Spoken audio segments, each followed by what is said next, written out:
What is going on, guys, and welcome back to my channel. If it isn't obvious by the title, this video is an extension to my last video, eating my way through Hong Kong. So go ahead and watch that video and then come back to this one. I am going to be answering in this video all of your burning questions about how much did my physique change as a result of eating all the food that I ate in Hong Kong, and how much weight did I gain, and then I'm gonna go into a little bit more, I think, informative stuff that will be more helpful than anything about the things that I did while I was in Hong Kong and the things that I did when I came back from Hong Kong. Let's go ahead and get started with what you all came here for. How much weight did I gain? The day that I left Hong Kong, the morning of, I did weigh myself on an empty stomach first thing in the morning, and I weighed 121.4 pounds.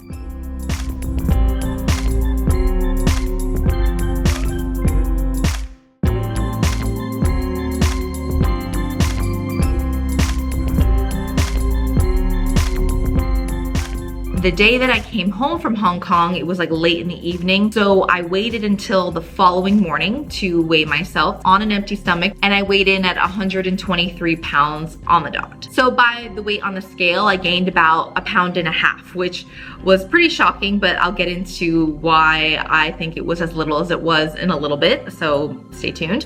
But due to the fact that my scale does give a little bit more information, I was able to not only see the changes in my weight, but I was able to see changes in my percent body fat, body water, muscle mass, and bone mass. You guys hear me talk about the scale all the time. I always have it linked down below. If you're interested in a scale that does percent body fat, your weight, your bone mass, your muscle mass, and percent body water, I will leave a link down below so you guys can grab yourself one as well. I don't think that the numbers are 100% accurate, but I think they're really good at tracking changes and comparing myself to myself. So with that being said, I was anticipating a little bit of fat gain, and I was also really anticipating water retention, because that happens when you fly, and that also happens just as a result of high sodium foods, high carb foods, and all the stuff that happens to me. I feel like kind of like a veteran at this point because I do follow-ups after my cheat days. I've come to expect a lot of these things after I come back from any kind of caloric surplus. Aside from my actual weight on the scale, I'm going to roll some footage of how my physique actually looked. Now, it's a little bit hard to show changes on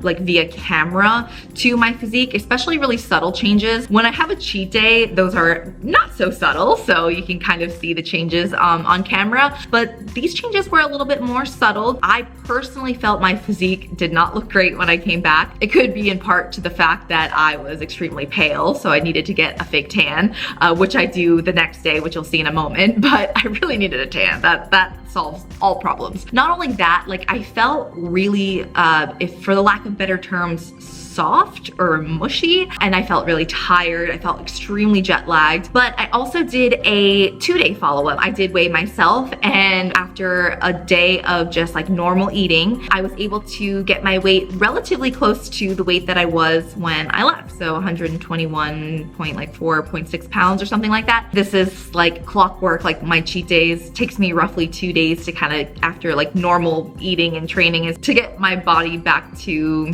kind of its homeostasis, aside from the fact that I did get a spray tan, so try to ignore that. But in my own personal viewing of my body, because I know my body pretty well, even aside from the fact that I have a little bit of a tan, I do feel like my physique did look a little bit better. I felt like, you know, I didn't feel quite as watery and bloated and things like that. And with all of that being said, this is kind of like the entire point of me making this video and making it a standalone video, was because I really want to emphasize the fact that if you decide to go on any trip, or you have a vacation coming up, or if there's holidays coming up, I want to emphasize the fact that it's really important to enjoy yourself. Obviously, don't go crazy overboard and continue this, you know, caloric surplus for months on end. While you're doing anything for an acute period of time, I want you to remember that it is important to live a little. Unless you're like in contest prep or something like that, there's no reason for you not to be able to enjoy yourself. I left Hong Kong with no regrets. I felt like I tried everything that I wanted to that presented itself to me. Things that I didn't get to try were just due to not having enough time, but I feel like in the amount of time that I was there, I tried to cram in as much as I could, and I enjoyed every second, and I have no regrets. If you are diligent for when you return from your trip to get back on track and everything like that, that it will just return back to normal. So if I convince just one of you that everything will be okay and you can live a little bit and life is short, then this video will have been worth it. So there's a couple other things that I really want to touch on in this video that I think would actually be really helpful for you. You kind of want to know what I did. To be very frank with you, I was expecting to gain a lot more weight than I did. That was just like the nature. I can't, you know, force myself to have gained more or less weight, but there were things that I know for a fact help mitigate how much weight that I gained. So for starters, you have to keep in mind that all of those things that I ate was over a period of 8 days. What would normally be crammed into one day on a cheat day, that last video was everything that I ate in 8 days. I didn't really talk about it in the video, but each day I kind of allowed myself one like big kind of cheat meal, more or less. And there would be one like main meal where I kind of like went all out a little bit. And then I also had like one like main dessert or a few pastries or something like that from a bakery. The other 2 meals of the day, if I was eating 3 meals that day, were kind of me eating how I eat when I'm at home. I did focus on eating lean protein, and I also ate a ton of fruit. I ate some vegetables. I would guess that I was eating roughly 4,000 calories a day. Some days I ate between like 3,000 and 4,000 calories. Other days I went a little bit more crazy and ate between 4,000 and 5,000 calories. Nothing like a cheat day where I'm going upwards of almost a 10K. That was something that I wanted to point out to you guys, just so like it wasn't, my last video wasn't completely misleading. Just keep that in mind, that it was just like one major meal a day. So the other thing that I ended up doing more of than I thought I would was I actually ended up getting to the gym a little bit more than I thought I was going to be able to. I had no idea if I was going to be able to find a gym. When I travel, typically, even if it's just like domestically in the US or in Canada, I always do find a gym, but I had no idea what it was going to be like in Hong Kong. I was fortunate enough to find a gym there that did allow day passes. If you are traveling, try to find a gym that will allow for day passes. Maybe book your Airbnb or hotel kind of close by, so if you're forced to walk, you can still walk to it. Something that was really crucial to my actual training when I was in Hong Kong was that I was, of course, following a program. So I was following my own program, my women's specialization program. I didn't have to think much when I went into the gym. So if you're following a program, this is like, you know, a big highlight of following a program is that you go into the gym, you know what you're supposed to do because it's right there on paper or in your phone, and you just execute it. I felt really good during the 4 training sessions that I did end up having, and that was due partly to all the food that I was eating. So I was taking advantage. I felt pretty strong in the gym. I did feel like really energized. I felt like I had a lot of energy. So I utilized that food that I was eating towards my workout. So the next thing that was probably the biggest factor of them all was how much Jeff and I moved around throughout the day. We walked more than I have ever walked in my entire life. Some days surpassing like upwards of like 24,000 steps. And these steps were not on level ground. Hong Kong Island is up and down, up and down. So we were like, those 24,000 steps were like uphill, downhill, uphill, upstairs, going downstairs. It was just nuts. Like, I've never felt so cardiovascularly taxed on a vacation than this one. Due to the nature of where we were was why we were so active.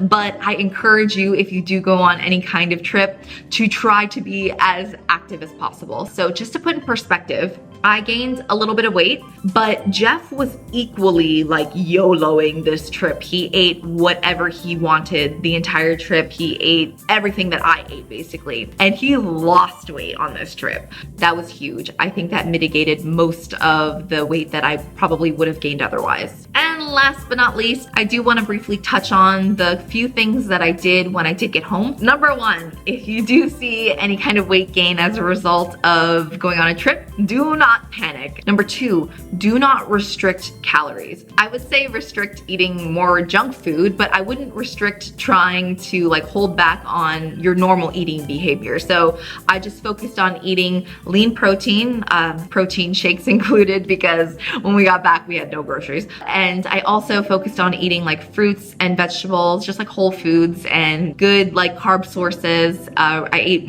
rice. My body usually does well with rice, and I just focused on also making sure that I was getting in the gym. I was also hitting my 10K steps a day, which I always do. You know, aside from the crazy steps I did in Hong Kong, on a normal basis, I do try to hit 10,000 steps a day. So I usually go for like a morning walk. I was expecting not to have great workouts when I returned from this trip. I was extremely jet lagged. Like I got hit by multiple trains. I actually anticipated that, and I pre-planned a deload. I kind of worked out my training schedule that when I returned, it would kind of fall on a week that I would just implement a deload. I tried to get a lot of sleep. I wanted to recover from the long travel. So I was just making sure that I was, you know, moving enough throughout the day. I was still getting into the gym, just jumping right back into my normal routine. I just experienced, I think, a whoosh of loss of water weight, and things just kind of go back to normal. So that is all I have for you. I really hope that this video helped you, maybe gave you a little bit more of peace of mind. Please give me a like if you did enjoy this video or if you did find it helpful. And make sure to check out the description box. There will be a link down there for the scale that I always personally use. And there also will be a special code for you guys if you're interested in my women's specialization program, especially if you're really interested in taking your training up a notch. Check it out in the description box below.